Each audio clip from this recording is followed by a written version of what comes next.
Bonjour à tous et à toutes, je vous offre ces quelques fleurs aujourd'hui, 4 février 2024, pour vous souhaiter un bon passage dans la saison du printemps en médecine traditionnelle chinoise, saison qui durera approximativement jusqu'au 16 avril. Voilà, nous sommes rentrés au printemps dans une autre culture, qui est une culture qui n'est pas basée sur un calendrier comme le nôtre, mais sur le calendrier lunaire, ce qui nous permet d'avoir une vision un petit peu plus proche des cycles de la nature. Et justement, je voulais vous parler de cette saison en médecine traditionnelle chinoise qui correspond à l'élément bois, qui correspond à l'organe trésor foie, qui correspond à l'organe viscère associé au foie qui est la vésicule biliaire, qui correspond à la couleur verte, qui correspond à la saveur acide, qui correspond au sens de la vue, qui correspond, si je ne me trompe pas, à l'ouest. Donc voilà, c'est une saison très importante, elles le sont toutes, bien entendu, mais celle-ci, je l'aime, voilà, j'ai de l'affection pour cette saison, parce que c'est la saison de l'éveil, du réveil, de la nature qui sort de la torpeur de l'hiver, qui sort du froid, avec le retour de la lumière, avec le retour d'une énergie, une qualité d'énergie particulière qui est celle de la Renaissance, on pourrait dire, ou de, de, vraiment, c'est là où il y a tout le yin chi essentiel qui redonne vie à la nature. Les graines deviennent des petites plantes, les fleurs vont arriver, les bourgeons, les amandiers sont en fleurs, ils sont déjà en train d'annoncer toutes les merveilles à venir. Les oiseaux reviennent, on les entend dans les arbres et il y a cette espèce de joie, enfin en tout cas pour moi, même si la joie est associée normalement à la saison du feu et donc celle qui va suivre après l'été, il y a cette espèce de créativité autour de nous et cette réassurance que la vie continue, enfin que la vie réémerge après le repos hivernal.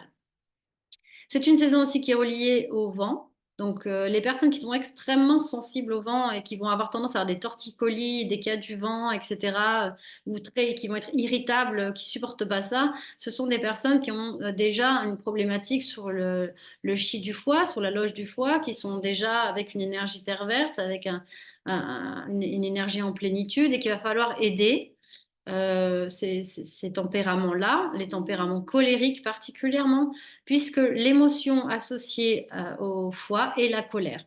Que la colère soit explosive comme un volcan ou que la colère soit rentrée, plus ou moins tue, mais qu'elle soit là.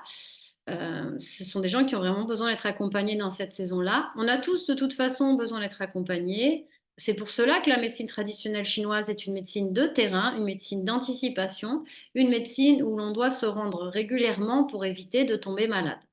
Malheureusement, ça n'est pas encore quelque chose que nous avons intégré.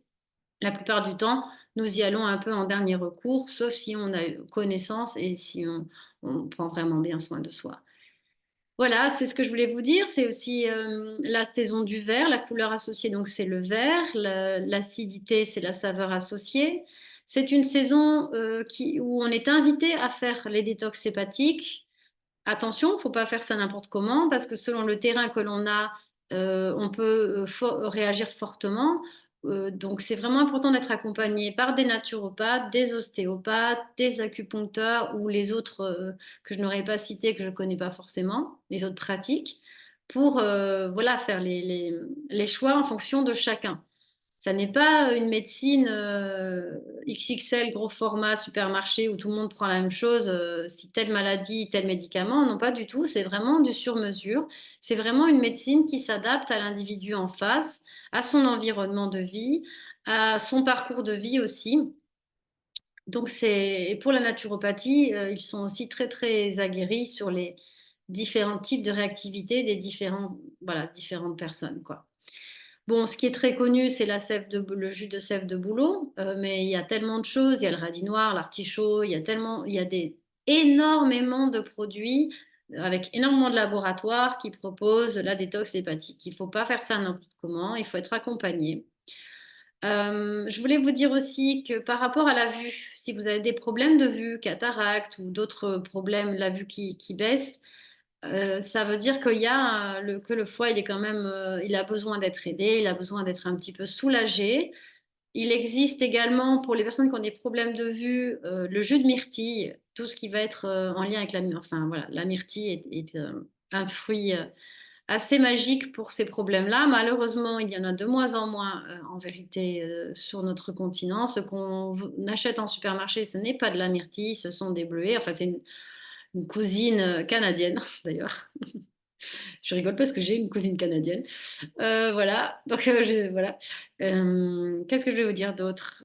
C'est aussi le foie est aussi également en relation avec les muscles, avec l'énergie dans les muscles. Donc, quand vous avez des difficultés, par exemple, à monter les escaliers, vous sentez des faiblesses dans vos jambes, ça veut dire que vous n'avez pas assez de chi du foie. À l'inverse, si vous en avez trop, vous êtes hyperactif, vous avez besoin de courir tout le temps, de sauter tout le temps pour éliminer ce trop-plein d'énergie, hein, le TDAH, l'hyperactivité, c'est une pathologie de foie en plénitude. Si vous êtes très bavard, avec beaucoup d'imagination, c'est que vous avez un bon chez du foie aussi. Donc voilà, ça dépend vraiment des personnes. On ne va pas faire le même accompagnement. C'est très important de savoir ces choses-là. Je vous souhaite une belle soirée. Je voulais aussi, j'ai oublié de vous dire, c'est vraiment aussi très important, c'est le rapport entre les allergies et la loge du foie. Les allergies donc printanières, mais pas que, hein, toutes les allergies. Quand il y a allergie, en médecine traditionnelle chinoise, il faut aller travailler sur la loge du foie, sur l'énergie du foie. Et il se trouve que le printemps, c'est la saison où ça peut être un peu compliqué. Pour moi, le printemps et l'automne sont des saisons qui sont des saisons de fragilité de l'organisme. C'est un peu comme des saisons intermédiaires. Bien qu'en médecine traditionnelle chinoise, nous avons la cinquième saison qui est officiellement la saison intermédiaire, qui est la saison reliée à l'élémentaire, à la rate et à l'estomac. Mais ce sont des petits moments entre chaque saison qui sont des moments intermédiaires qui constituent tous ces petits moments ensemble la cinquième saison et qui permettent logiquement le passage d'une saison à l'autre. Parce que ce dont il faut avoir conscience et confiance, c'est que ce qui se passe à l'échelle de la nature autour de nous, c'est-à-dire cet éveil de la nature, les rythmes biologiques de la nature, en vérité, nous les avons nous-mêmes à l'intérieur de nous. On les remarque moins et nos vies modernes nous ont coupés de certains rythmes biologiques, à notre grand malheur d'ailleurs. Beaucoup de gens souffrent de difficultés de vie, en partie parce qu'ils sont déconnectés de la nature.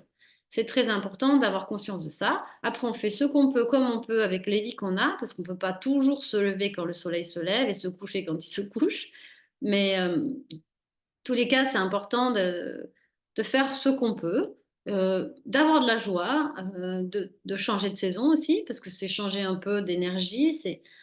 Euh, voilà. Après, il y a des gens qui sont plus malheureux à certaines saisons qu'à d'autres, justement parce qu'ils sont plus en difficulté dans ces moments-là, parce que leur terrain énergétique ne leur permet pas d'affronter aisément ces changements-là.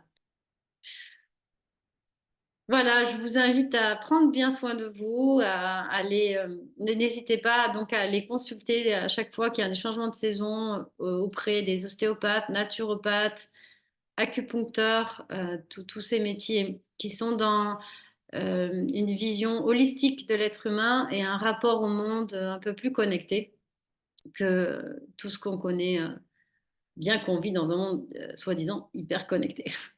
Voilà, je vous souhaite une belle soirée.